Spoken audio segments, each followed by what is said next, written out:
की मंच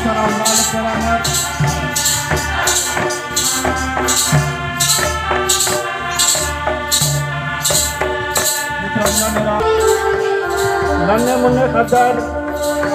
एका दाव लिखा इन परसाजी उमराल करनर हमारा आज बड़ा सभा प्रार्थना सभा का महिला अध्यक्ष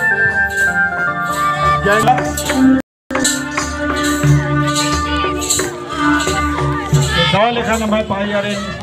जितना महिला छोटे छोटे खद्दर परसाद उमराल करनर होंगे जितना भी पहाड़ पुजारे बचकादर आरबीबी विदेशी मंच तरफ एक बरोन संगे संगे निमानों में